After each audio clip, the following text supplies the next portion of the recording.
इस बार हम ऐसा जवाब देंगे कि दुनिया देखती रह जाएगी। बहनों भाइयों,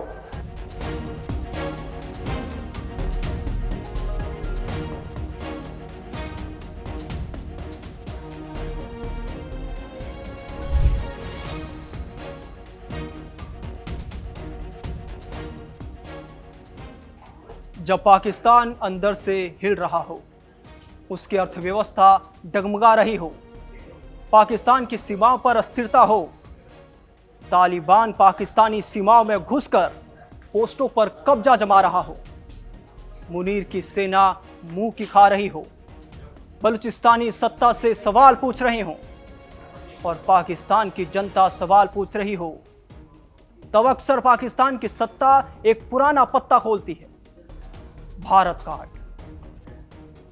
जी हां, भारत कार्ड। पाकिस्तान की संसद के मंच से शांति की बात और उसी सांस में परमाणु की धमकी। क्या ये कूटनीति है या पाकिस्तान की घबराहट? क्या ये क्षेत्रीय स्थिरता की कोशिश है या घरेलू नाकामियों पर पर्दा डालने की चाल? और इसी बीच भारत के रक्षा मंत्री का सीधा और साफ संदेश कि इस बार ऐसा हाल करेंगे कि दुनिया देखती रह जाएगी। और आज मैं कहना चाहता हूं, वह सिंदूर ऑपरेशन अभी रुका नहीं है। पाकिस्तान यदि अपनी हरकतों से बाज नहीं आया तो आज मैं फिर से रक्षा मंत्री होने के नाते कहना चाहता हूं, बहनों भाइयों, इस बार हम ऐसा जवाब देंगे कि दुनिया देखती रह जाएगी। बहनों भाइयों, इस बार माफ नहीं किया जाएगा किसी भी सूरत में। हमारा पड़ोसी देश पाकिस्तान की राजनीति एक बार फिर भारत को केंद्र में रखकर घूमती दिखाई दे रही है। राष्ट्रपति आसिफ अली जरदारी का ताजा बयान इसी दिशा में इशारा करता है। संसद के मंच से उन्होंने एक और बातचीत की मेज पर आने का प्रस्ताव रखा।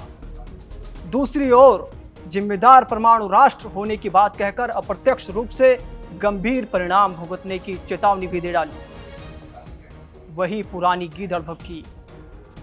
जरदारी ने दावा किया कि भारतीय नेतृत्व युद्ध की तैयारी कर रहा है। जरदारी ने कहा कि वो क्षेत्रीय शांति के पैरोकार हैं और भारत को युद्ध के मैदान से हटकर संवाद की मेज पर आना चाहिए। पहली नजर में यह बयान संतुलित और कूटनीतिक लगता है, लेकिन सवाल उठता है, अगर शांति ही लक्ष्य है तो परमाणु ताकत का जिक्र क्यों? यही वो बिंदु है जहां बयान की असली परतें खुलती हैं। राजनीतिक विश्लेषकों का मानना है कि पाकिस्तान इस समय कई मोर्चों पर दबाव में है। आर्थिक संकट चरम पर है। जरदारी ने सिंधु जल संधि के संदर्भ में भारत पर जल आतंकवाद का आरोप भी लगाया, लेकिन सच्चाई यह है कि भारत ने हमेशा अंतर्राष्ट्रीय समझौतों के दायरे में रहते हुए भी अपनी स्थिति संभाले रखी। भारत का स्पष्ट रुख रहा है कि जब तक सीमा पार से आतंकवाद को समर्थन मिलता रहेगा, तब तक सामान्य संबंध संभव नहीं। भारतीय खुफिया सूत्रों ने जरदारी के इस बयान को गंभीर सुरक्षा खतरे के रूप में नहीं, बल्कि राजनीतिक पैंतरेबाजी के रूप में देखा है। सूत्रों के अनुसार यह भाषण पाकिस्तान की जनता का ध्यान आंतरिक समस्याओं से हटाने की कोशिश है और इस पाकिस्तान की दोगली नीतियों को परत हटाते हुए भारत के रक्षा मंत्री राजनाथ सिंह ने साफ और दो टूक शब्दों में कहा है, अगर सीमा पार से कोई नापाक हरकत हुई तो इस बार जवाब ऐसा होगा कि दुनिया देखती रह जाएगी। ये बयान केवल चेतावनी नहीं, बल्कि नए भारत की सुरक्षा नीति का संकेत है। ये वही भारत है जिसने बीते वर्षों में स्पष्ट कर दिया कि उकसावे का जवाब कूटनीतिक बयानबाजी से नहीं, बल्कि ठोस कार्रवाई से दिया जाएगा। भारत ने अंतर्राष्ट्रीय मंचों पर भी बार बार दोहराया है कि बातचीत और आतंकवाद साथ साथ नहीं चलते। जरदारी का बयान दोहरी रणनीति को दर्शाता है। एक तरफ शांति की अपील, दूसरी तरफ परमाणु क्षमता का जिक्र। लेकिन अंतर्राष्ट्रीय राजनीति में विश्वसनीयता शब्दों से नहीं, निरंतर आचरण से बनती है। यदि कोई देश वास्तव में क्षेत्रीय स्थिरता चाहता है तो उसे अपनी जमीन से संचालित आतंकी नेटवर्क के खिलाफ सत्यापन योग्य कार्रवाई करनी होगी। भारत ने कभी युद्ध की पहल नहीं की, लेकिन अपनी संप्रभुता और सुरक्षा से समझौता भी नहीं किया। यही कारण है कि रक्षा मंत्री का बयान केवल प्रतिक्रिया नहीं, बल्कि नीति की स्पष्ट रेखा है। सहनशीलता को कमजोरी ना समझा जाए। इंडिया ने बार बार कहा कि बातचीत के दरवाजे बंद नहीं हैं, लेकिन शर्त स्पष्ट है, आतंकवाद पर ठोस कार्रवाई। ये रुख केवल राजनीतिक बयान नहीं, बल्कि राष्ट्रीय सहमति का हिस्सा बन चुका है। अब बड़ा सवाल, क्या पाकिस्तान का नेतृत्व घरेलू संकटों का समाधान खोजेगा या बार बार भारत का नाम लेकर राजनीतिक ऊर्जा जुटाने की कोशिश करेगा? इतिहास गवाह है कि बाहरी दुश्मन का भय दिखाकर अंदरूनी असफलताओं से ध्यान हटाना एक अल्पकालिक रणनीति हो सकती है, स्थायी समाधान नहीं। जनता अंततः रोजगार, महंगाई, सुरक्षा और स्थिरता जैसे मुद्दों पर जवाब मांगती है।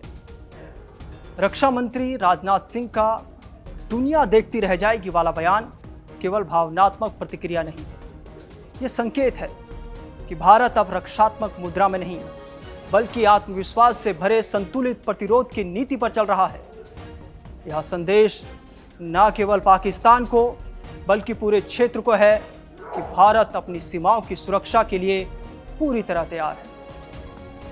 अंत में बात साफ है, शांति की अपील स्वागत योग्य है, लेकिन शांति की विश्वसनीयता कार्रवाई से साबित होती है। परमाणु ताकत का जिक्र करके डर पैदा करना आज की वैश्विक माहौल में कूटनीति नहीं, बल्कि असुरक्षा का संकेत माना जाता है। अगर पाकिस्तान वास्तव में क्षेत्रीय स्थिरता चाहता है, तो उसे अपनी प्राथमिकताओं को पुनर्संतुलित करना होगा। आर्थिक सुधार, आंतरिक स्थिरता और पड़ोसी देशों के साथ भरोसेमंद संबंध। भारत का संदेश स्पष्ट है, उकसावे का जवाब मिलेगा, लेकिन शांति के लिए दरवाजे खुले हैं। फैसला अब इस्लामाबाद को करना है कि वह किस रास्ते पर चलना चाहता है, टकराव या विश्वास। और जैसा रक्षा मंत्री ने कहा, अगर कोई नापाक हरकत हुई तो जवाब ऐसा होगा जिसे दुनिया सचमुच देखती रह जाएगी। आपका इस खबर पर क्या मानना है? आपकी राय क्या है? कमेंट सेक्शन में जरूर लिखिए। और देश और दुनिया की तमाम बड़ी अपडेट्स के लिए आप देखते रहिए कड़क। नमस्कार।